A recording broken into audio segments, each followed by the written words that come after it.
네, 네, 저에게 딸이 있습니다.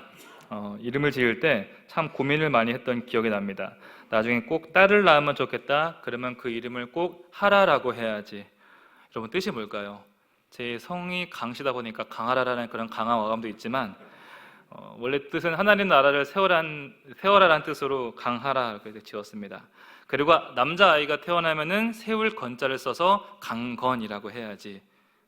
아내와 함께 이런 마음을 갖게 되었고, 감사하게도 하나님께서 딸과 아들을 모두 주셨습니다. 그래서 강건하라가 되어버렸습니다. 그리고 셋째 아이가 태어났는데 그 딸 아이의 이름은 강세라입니다. 그래서 의도치 않게, 의도한 거겠죠. 굳세라 강건하라가 됐습니다. 철딱선이 없는 그런 자식 자랑은 아니고요. 우리 그리스도인들은 자녀의 이름을 지을 때 믿음과 소망을 담아서 그 이름을 짓곤 합니다. 그래서 성경 속의 이름을 따라 짓기도 하고 믿음, 소망, 사랑 이름도 짓는 것 같습니다. 또 하나님과 예수님의 그 은혜 가운데 자라라고 하로 시작한 이름이나 예로 시작한 이름도 있죠. 이렇게 이름은 부모의 소망을 담아내고 있습니다. 그 중에서 참 인기 있는 이름이 한나 같습니다. 네, 한나라는 이름 참 이쁘죠. 저희 교회에도 한나가 몇 명 있는 것 같습니다. 그런데 성경을 보면은 사무엘상 1장부터 3장까지 한 번만 읽어보신 분이라면 한나라는 이름이 이쁘긴 한데 그렇게 지어주고 싶은 이름이 아니라는 것을 단번에 알 수 있습니다. 왜 그러냐면 한나의 인생이 그러합니다. 그렇게 닮고 싶은 인생이 아니라는 것이죠. 세상에 두 명이 한 지붕에 살 만큼 큰 지붕은 존재하지 않습니다. 그런 와중에 아이 못 낳는 여자로 살아간다는 것이 얼마나 서럽겠습니까? 더군다나 아이를 잘 낳는 분인나가 자신을 무시하고 속을 긁습니다. 그리고 그렇게 힘들게 기도하며 얻은 아들, 눈에 넣어도 아프지 않은 그런 아들을 가장 이쁠 때, 귀여운 짓을 가장 많이 할 때 성전에 보내야만 했습니다. 무슨 인생이 이렇습니까? 만약 저희 딸에게 이런 인생을 살아간다면, 하라야 너는 한나 같은 삶을 살아라고 저는 절대로 못할 것 같습니다. 성경에 여자가 한나밖에 없는 것도 아니고 예스도도 있고요, 드보라도 있고요. 굳이 한나라고 지을 이유가 없다는 것이죠. 그런데 성경을 자꾸 읽어보면서 또 믿음이 자라나면서 왜 한나라는 이름이 축복인지를 한번 생각해 보게 됩니다. 그리고 그 무엇보다 이 타락한 사사 시대에서 사무엘과 다윗 시대로 넘어가는 그 중간 지점에서 하나님께서는 한나라는 여인을 왜 포함시켰나, 이것이 보여지고 이것이 깨달아지니까 한나라는 여인의 그 경이로움을 깨달아지더라는 것입니다. 오늘 짧은 시간이지만 그 이야기를 하고자 합니다. 오늘 본문은 새로운 역사가 태동하는 시점입니다. 사사시대라는 어둡고 희망이 보이지 않던 그 시기에 다윗 왕이라는 하나님이 이상적인 왕을 출현시키기 위한 그 서막입니다. 이런 중요한 시점에 하나님께서는 한나를 주목하십니다. 여러분, 한나 하면 뭐가 생각나십니까? 아마 가장 대표적인 것이 서원기도일 것 같습니다. 또한 한나를 이야기하면 가장 힘든 상황 속에서도 포기하지 않고 하나님께 기도했다, 이런 것을 많이 얘기하죠. 그런데 사실 그렇게 특별해 보이지 않는다는 것이죠. 우리도 이 정도는 할 수 있지 않습니까?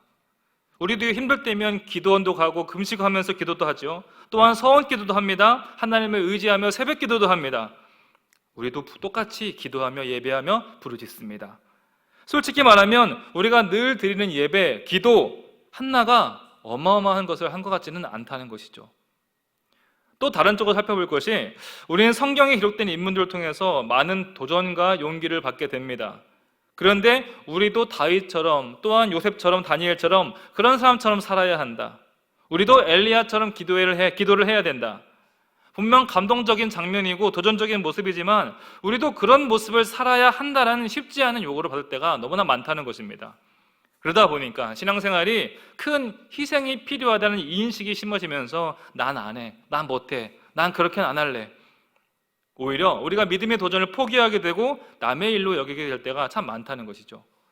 이렇게 성경에 우리 삶을 무조건적으로 대입을 하다 보면은 오늘 본문에서처럼 한나가 아이를 못 가졌지만 서원 기도를 했네, 그래서 하나님이 들어주셨네, 서원 기도를 하면 하나님께서 아이를 주시는구나, 서원 기도를 하며 응답을 주시는구나, 이런 식으로 접근을 한다는 것이죠. 저는 이런 신앙은 나쁘다고 생각하지는 않습니다. 실제로 이런 간절한 믿음으로 큰 은혜를 경험한 분들도 계시고요, 또한 서원 기도를 통해서 응답 얻는 분들도 계십니다. 하지만 우리가 진지하게 생각해 봐야 될 것이, 성경 인물들이 그런 고난을 겪었으니 나도 그런 고난을 겪어야 된다, 내가 그런 고난을 겪었으니 당신도 그런 고난을 겪고 알아야 된다. 이렇게 공식에 대입하듯이 신앙생활이 정해진 것이라면 여러분 너무 불행하지 않습니까? 고난을 마치 예견하고 있는 그런 삶, 언제 도망자가 될지 모르는 그런 불안한 믿음 생활, 이러한 고난이 믿음의 선행 조건이라면 그리스도인으로 살아가는 것이 결코 행복하지가 않다는 것이죠. 마치 전쟁에서의 그 승리가 목적이 아니라 전쟁에 참여해서 훈장을 목적으로 하는 그런 전쟁이 된다면 그 사람에게 훈장이 없는 승리는 아무 의미가 없지 않겠습니까? 내가 깨달은 바가 있다고 그것을 쉽게 다른 사람에게 강요해서는 안 됩니다. 병상에서 고통으로 신음하고 있는 이들에게 하나님이 성도님을 사랑하셔서 이런 아픔을 주셨습니다, 이런 해서는 안 될 말을 하고 있고요. 고난 가운데 기쁜 한숨으로 살아가신 분들에게 회개하세요. 회개하셔야 하나님께서 그 고난의 이유를 알게 될 겁니다. 너무나 쉽게 이야기를 한다는 것이죠. 물론 그렇게 말한 사람은 그런 경험이 있어서 그런 말을 하는 것일 겁니다. 그런데 여러분, 우리가 설령 그런 말을 듣는다고 해서 고통이 사라집니까? 성경을 봐라. 다윗이 얼마나 많은 고난을 받았는가? 바울이 겪은 고난을 묵상해봐라. 때론 이러한 미성숙한 위로와 미성숙한 종교적 언어가 오히려 하나님과 교회를 오해하게 만든다는 것이죠. 예수님을 보십시오. 예수님은 먼저 은혜를 베푸십니다. 먼저 낫게 하시고, 먼저 눈뜨게 하시고, 먼저 오셔서 손 잡아주십니다. 그리고 나서 이제 죄짓지 마라. 그리고 나서 이제 과거를 청산하고 나를 따르라. 회개를 먼저 하면 은혜를 주겠다가 아니라 은혜를 먼저 주신 후에 회개를 이야기하신다는 것입니다. 하지만 우리는 뭘 안다고 그 사람은 이래서 고난을 받는 것이네, 그 사람은 뭐가 문제네, 마치 옆에 친구들처럼 본다는 것이죠. 로마서 12장 15절 말씀 함께 보겠습니다.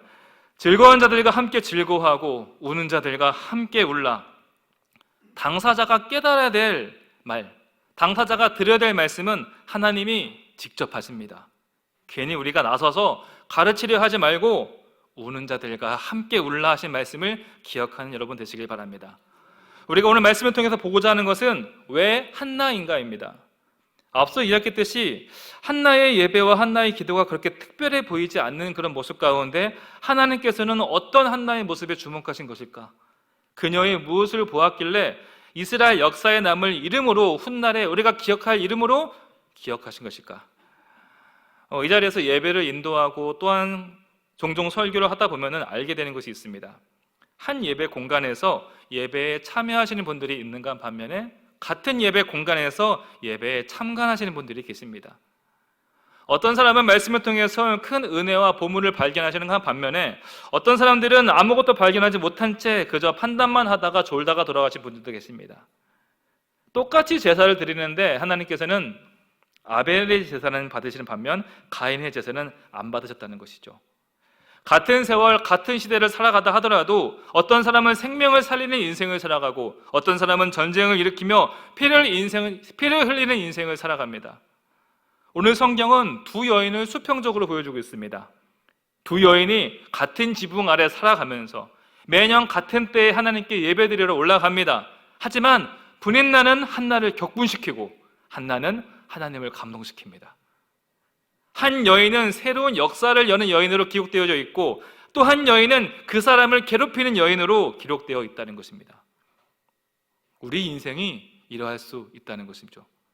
같은 시대를 살아간다고 해서 다 같은 인생이 아닙니다. 똑같은 시대에 똑같은 성전에 들어가서 예배를 드립니다. 그런데 하나님은 한 여인만 주목하십니다. 하나님은 분인나가 아니라 한나를 주목하셨다는 것입니다. 그럼 무슨 차이인가? 엘가나에게는 두 아내가 있었습니다. 성경은 이 두 아내에 대해서 이렇게 설명합니다. 우리 1장 2절 말씀 함께 읽어보겠습니다. 그에게 두 아내가 있었으니 한 사람의 이름은 한나요, 한 사람의 이름은 분인나라. 분인나에게는 자식이 있고 한나에게는 자식이 없었더라. 분인나에게는 자식이 있고 한나에게는 자식이 없었더라. 한 지붕 아래서 이런 일이 벌어진 거죠. 아주 간단한 이 한 줄이 두 여인의 관계가 어땠을지, 갈등이 무엇이었을지를 다 설명하고 있는 것 같습니다. 오늘날에야 결혼을 하지 않는 것, 결혼해도 아이를 낳지 않는 것이 유행이지만 고대 근동사회에서 여성이 아이를 출산하지 못한다는 것은 저주에 가까운 일입니다. 아이가 없는 한나가 얼마나 수치스럽고 고통스러운 삶을 살았을까. 스스로도 충분히 힘든 삶을 살아가고 있는데 옆에 있는 브닌나가 속을 긁기까지 합니다. 한나를 격분시킨다는 것이죠. 신앙생활 할 때 가장 힘든 것이 이런 것이 아닐까 생각을 합니다. 고난의 이유를 알면 견딜만 합니다. 나의 잘못으로 인한 고난이라면 고치면 되겠죠. 그런데 하나님께 버림받았다는 생각이 분뜩 들 때가 있습니다. 도무지 나에게는 이유가 없습니다. 이 상황을 내가 선택한 것도 아닙니다. 그럴 때 옆에 브닌나와 같은 사람이 꼭 있다는 것이죠. 안 해도 될 말을 꼭 해서 가슴을 후벼 팝니다. 여러분 머릿속에 떠오르는 바로 그분이죠. 우리 주변에도 이런 미운 시누이 같은 사람이 한 명씩 꼭 있지 않습니까? 이제 겨우 마음 다잡았는데 잘 이겨내고 있는데 후벼 파는 말 한마디 때문에 공동체를 떠나게 하는 분들이 얼마나 많습니까? 그때 하나님께서 내 편이 아닌가? 하나님께서 나를 외면하신 것은 아닐까? 이런 생각이 엄습해오게 되고 결국 이 과정 속에서 많은 사람들이 하나님을 등지게 되고 하나님을 대신할 다른 무언가를 찾아 나서게 된다는 것입니다. 한나가 처한 환경이 바로 이러합니다. 하나님께서 도무지 기도를 들어주지 않습니다. 자신의 그 비참함을 그냥 보고만 계신 것 같습니다. 사람들은 나를 향해 저주받은 여자라고 손가락질하고 있고 한 집에 살고 있는 브닌나는 매일매일 나를 조롱하고 무시합니다. 하나님을 믿는 것이 미련해 보일 수 있다는 것이죠. 그런데 이런 삶이 한나 개인의 상황이 아니라 한나가 살았던 그 시대 전체가 바로 이러했다는 것입니다. 한 여인의 삶에서 보여지는 실패와 좌절감, 도무지 나아질 것 같지 않는 그 두려움이 당시를 살아가고 있는 모든 시대 사람들의 전형적인 삶의 모습이었다는 것입니다. 그렇다면 그 시대가 어떤 시대인가? 사사기의 가장 마지막 말씀이죠. 사사기 21장 25절 말씀 함께 보겠습니다. 그때 이스라엘에 왕이 없으므로 사람이 각기 자기 소견에 옳은 대로 행하였더라. 한나가 살던 당시 사사시대의 특징이 바로 이러했습니다. 왕이 없으므로 각기 자기 마음대로 살아가는 그 시대, 오히려 하나님을 믿는다는 것이 조롱을 받는 그 시대, 한나는 바로 이런 시대를 대변하는 인물인 것입니다. 오늘날 우리의 삶은 어떠합니까? 오히려 왕이 너무나 많은 시대를 살아가고 있지 않습니까? 내 삶의 주인이 그 누구도 안 되고 내가 되어야 되는 그런 시대, 성경과 정반대의 가르침이 팽배한 시대를 살아가고 있습니다. 그 결과가 무엇입니까? 어린 아이들이 하는 말이 잠자리 누울 때까지 하루 일과가 끝나지 않는다고 합니다. 대학생들은 취업할 자신이 없어서 졸업하는 것을 미루고 두려워하고 있습니다. 청년들은 결혼을 두려워하고 부모 되는 것이 축복이 아닌 부담으로 여기고 있습니다. 이제는 나이 되는 것과 은퇴하는 것을 걱정해야 되고 호흡이 다하도록 걱정하며 살아가야 되는 그 시대. 어떻게 보면 우리가 살아가는 이 시대가, 우리 모두가 바로 이 시대의 한나라는 것이죠. 그런 시대에 한나를 포함한 엘가나 가족은 매년 빠지지 않고 하나님께 예배를 드리러 갑니다. 그리고 하나님께서는 이 가정을 주목하십니다. 그럼 이 가정은 어떤 가정인가? 사무엘상 1장 1절입니다. 함께 봅니다. 에브라임 산지 라마 다임소임에 에브라임 사람 엘가나라 하는 사람이 있었으니 그는 여로함의 아들이요 엘리후의 손자요 도우의 증손이요 숲의 현손이더라. 1절 말씀은 누구에 대한 설명입니까? 한나인가요? 엘가나입니다. 사무엘서에서 엘가나는 주인공이 아닙니다. 더군다나 지금은 한나가 주인공이고 엘가나는 그저 한나의 남편으로 나오는 등장인물에 불과합니다. 스토리 비중에 전혀 비중이 없는 그런 사람이라는 것은 우리가 이미 알고 있습니다. 그런데 성경은 엘가나, 그의 족보를 자세히 설명하고 있다는 것입니다. 아시다시피 성경에는 그냥이 없습니다. 1절 말씀은 하나님께서 이제 사사시대를 끝낼 새로운 시대를 여실 텐데 먼저 엘가나를 주목하라는 것입니다. 그러면 엘가나의 가정에는 어떤 특이한 점이 있는가? 여러분 당시 시대의 특징이 뭐라고 했습니까? 스스로 왕이 되는 시대입니다. 자기 마음대로 살아가는 것이 너무나 당연한 시대입니다. 그런 시대에 1장 3절 말씀이죠. 함께 봅니다. 이 사람이 매년 자기 성읍에서 나와서 실로에서 올라가서 만군의 여호와께 예배하며 제사를 드렸는데 엘리의 두 아들 홈니와 비나스가 여호와의 제사장으로 거기에 있었더라. 이런 시대, 예배를 드리는 가정이 있다는 겁니다. 이런 시대에 아무도 하나님을 찾지 않고 자기 스스로 왕으로 여기는 그런 시대에 여호와를 왕으로 섬기는 한 가정이 있었으니 바로 그 가정이 바로 엘가나의 가정이라는 사실이죠. 사사기는 하나님을 예배하는 이가 아무도 없었더라라고 끝이 나지만 사무엘서는 여기 하나님께 예배하는 한 가정이 있다라고 시작한다는 것입니다. 여러분, 이 말씀 보면서 드는 생각이 하나님이 주목하신 삶이 그렇게 어려운 것이 아니라는 것이죠. 모두가 다 다윗처럼 살고 모두가 엘리야처럼 살아야 하나님께서 칭찬하시고 주목하시고 그런 것이 아니라 하나님을 예배하는 가정, 하나님을 내 삶의 주인으로 믿는 사람을 하나님께서는 주목하신다는 것입니다. 무엇이 그것을 증명합니까? 오늘 성경 말씀 1장 1절이 그 말씀을 증명하고 있습니다. 여러분, 그렇다고 한다면 믿음이 생기지 않습니까? 자신감이 생기는 거죠. 나도 하나님께 충분히 주목받을 만한 그런 인생을 살 수 있겠구나. 나도 하나님을 섬기고 있으니, 나도 하나님을 예배하고 있으니 하나님께서 나와 내 가정을 주목하고 계시겠구나. 나와 내 가정을 통해서 하나님의 역사하심이 나타나겠구나. 아멘이십니까? 이 믿음의 도전이 여러분에게 있길 바랍니다. 어렵지 않다는 것이죠. 하나님이 주목하심, 그 눈여겨보심이 꼭 목숨을 걸어야 될 그런 일이 아니라는 것입니다. 여러분, 자신을 향해서 이렇게 축복하며 선포했으면 좋겠습니다. 나는 하나님이 눈여겨보시는 사람이다. 네, 그리고 옆 사람을 보며 축복합니다. 당신은 하나님이 눈여겨보시는 사람입니다. 네, 여러분, 이 마음을 가지고 우리 3절 말씀, 1장 3절 말씀 다시 한번 읽어보겠습니다. 이 사람이 매년 자기 성읍에서 나와서 실로에 올라와서 만군의 여호와께 예배하며 제사를 드리는데, 네, 됐습니다. 여러분, 엘가나가 누구에게 예배를 드렸다 나옵니까? 네, 그냥 여호와인가요? 만군의 여호와라는 거예요. 여러분, 11절 말씀 보면은 한나도 기도 중에 하나님을 만군의 여호와로 부르고 있습니다. 그리고 사무엘상 17장, 그리고 만군의 여호와를 또 한 번 고백한 사람이 있습니다. 바로 다윗입니다. 사무엘상 17장 45절 말씀이죠. 다윗이 블레셋 사람에게 이르되 너는 칼과 창과 단창으로 내게 나오거니와 나는 만군의 여호와의 이름 곧 네가 모욕하는 이스라엘의 군대 하나님의 이름으로 내가 내게 나아가노라. 엘가나 이전에는 하나님을 그 누구도 만군의 여호와라고 부르는 사람이 없었습니다. 자, 보십시오. 사사시대입니다. 지금은 사사시대입니다. 각자 자기 옳은 대로 스스로 왕이라 여기며 살아가는 그 시대에 하나님을 만군의 여호와, 나의 왕이라 고백하는 가정이 있었다는 사실입니다. 그게 바로 엘가나의 가정이었고 한나가 그랬다는 것입니다. 여러분, 눈치채셨습니까? 여러분, 이 얘기하러 여기까지 온 것이죠. 하나님께서 이 가정을 왜 눈여겨보시는가? 왜 한나가 그 수치와 그 모욕 속에서도 하나님 믿는 것을 결코 포기하지 않았던가? 답이 나옵니다. 엘가나에게 있어서 예배는 그냥 예배가 아니라 만군의 여호와께 드리는 예배였기 때문에 그러하다는 사실입니다. 한나에게 있어서 그 기도는 그냥 하는 기도가 아니라 내가 믿는 하나님은 만군의 여호와, 나의 왕이라는 믿음의 고백이 있었기 때문에 그런 기도가 나올 수 있었다는 것이죠. 아무리 세상에 하나님이 없다고 하고 믿는 가정을 조롱해도 엘가나는 가족을 이끌고 어김없이 하나님께 나아갔습니다. 한나가 아무리 무시를 당하고 브린나가 조롱할지라도 한나는 흔들림 없이 아이가 있든 없든 나의 하나님은 만군의 여호와라 고백하며 하나님께 나아갔다는 사실입니다.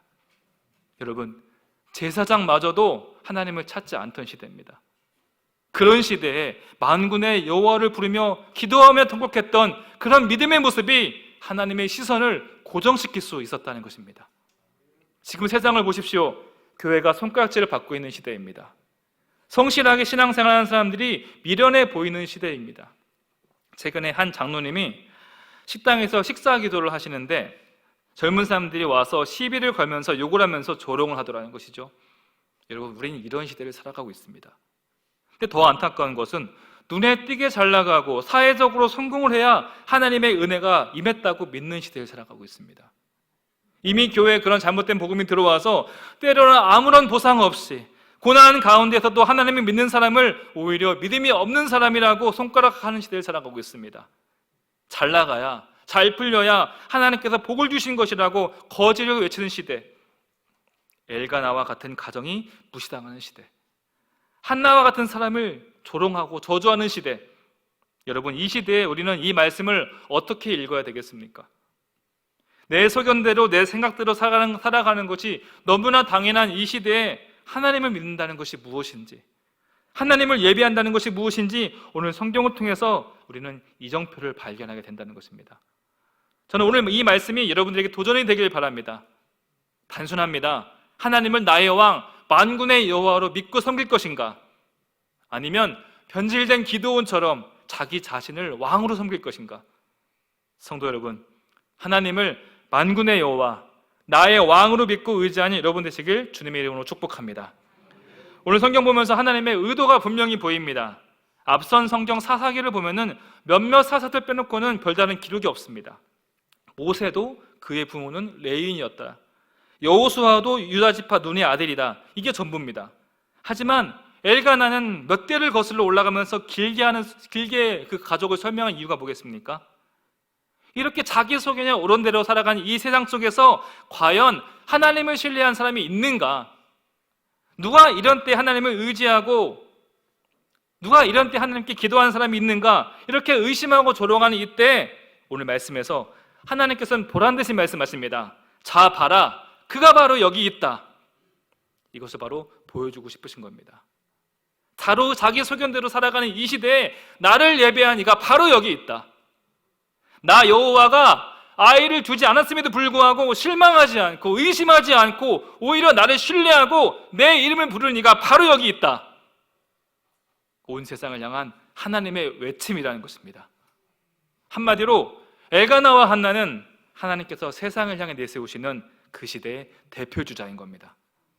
여러분, 하나님께서 우리가 이런 사람 되길 바라지 않으시겠습니까? 하나님께서 자신에게 내세울 수 있는 사람, 하나님의 자랑이 되는 사람, 이 말씀 안에 소망이 있습니다. 오늘 이 시대가 바로 사사시대와 같다고 했습니다. 교회와 가정이 해체되어지고 무너지고 있습니다. 이제는 예배를 사모하지도 않고 예배 가운데 은혜와 능력을 말하지도 기대하지 않는 시대입니다.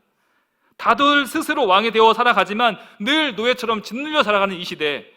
하지만 우리가 만군의 여호와 하나님의 이름을 부르며 주님 앞에 기도하며 나아갈 때 하나님께서는 그 순간 우리를 주목하시고 그런 우리를 통해서 새로운 시대를 준비시킨다는 사실입니다. 우리가 어떻게 살아가야 되겠습니까? 아브라함처럼 고향을 떠날 용기는 없을 겁니다. 요셉처럼 엄청난 시련을 감당할 자신도 없습니다. 이삭처럼 죽음 앞에서 순종할 엄두는 내지 못할지라도 우리가 이것만 할 수 있을 것 같습니다. 엘가나처럼 하나님 앞에 나와 예배드리는 가정은 될 수 있지 않습니까? 한나처럼 포기하지 않고 끝까지 기도할 수 있지는 않습니까? 여러분, 하나님께서는 만군의 여호와 하나님을 예배하는 엘가나를 바라보셨습니다. 그리고 온 세상이 엘가나를 알도록 자랑하십니다. 하나님께서는 만군의 여호와를 나의 주인으로 삼고 있는 한나를 새 시대를 열 사무엘의 어머니로 삼으셨습니다. 그리고 온 세상에 그 이름을 자랑하십니다. 믿는 자는 바로 하나님의 자랑이라는 것입니다. 우리 옆에 계신 분들을 보면서 함께 축복하며 인사하겠습니다. 당신은 하나님의 자랑입니다. 네, 여러분들은 하나님의 자랑입니다.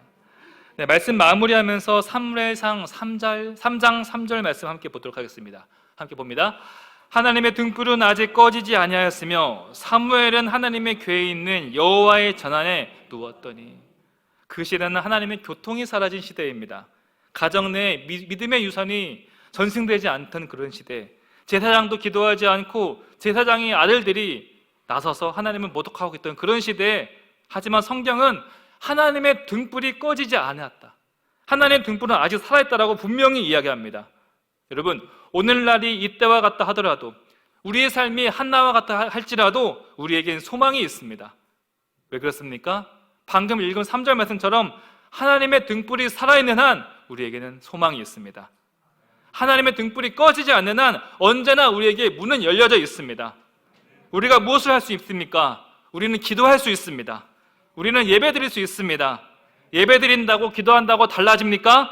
네, 달라집니다. 타락한 제사장 엘리를 보지 마시길 바랍니다. 홈리와 비느하스도 보지 마시기 바랍니다. 또한 우리를 수시로 격분케 하는 분인나의 말에도 휘둘리지 마시길 바랍니다. 우리가 바라봐야 될 것은 여전히 활활 타오르는 꺼지지 않는 하나님의 등불을 보며 소망을 품으며 살아가시길 여러분 되시길 주님의 이름으로 축복합니다.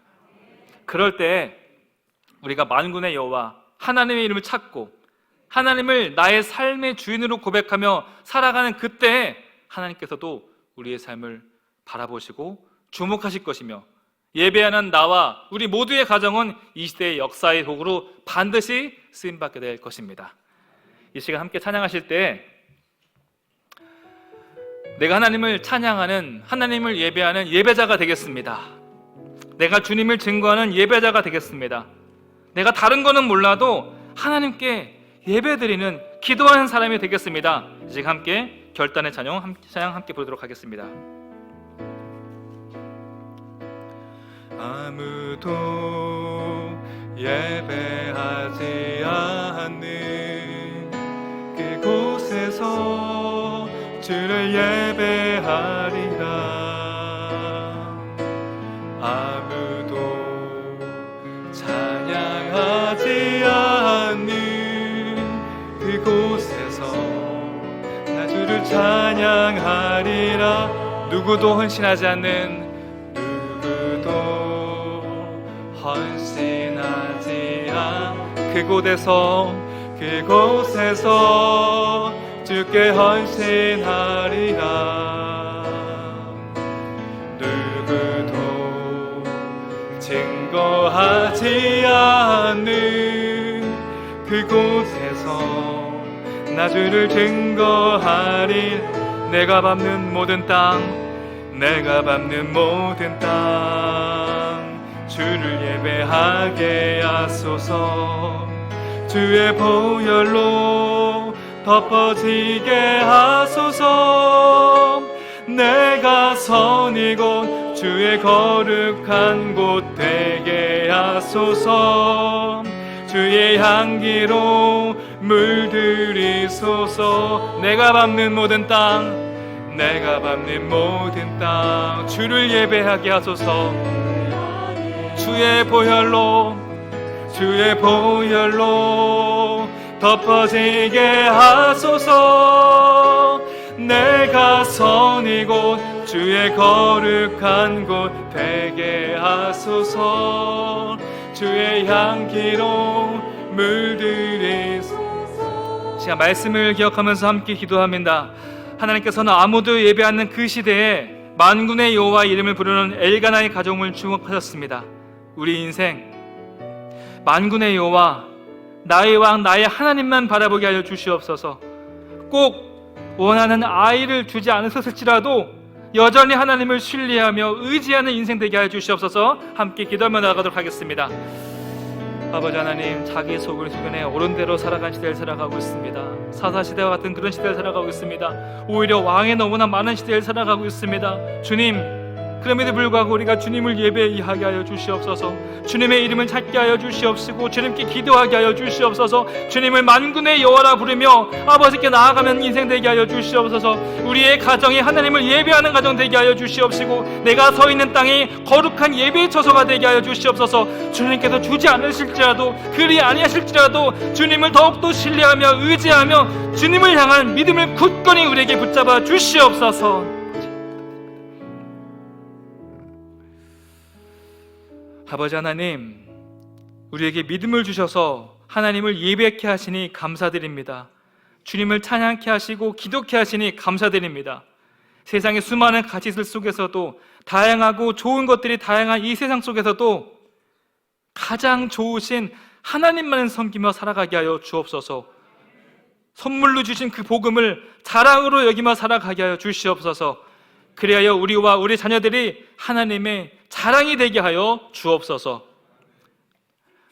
우리 주 예수 그리스도의 은혜와 아버지 하나님의 크신 사랑과 성령님의 교통하심이 하나님을 만군의 여호와, 나의 왕으로 부르며 의지하며 예배하는 모든 성도들의 삶 가운데, 만남 가운데, 인생 가운데 함께 하시길 간절히 축원하옵나이다.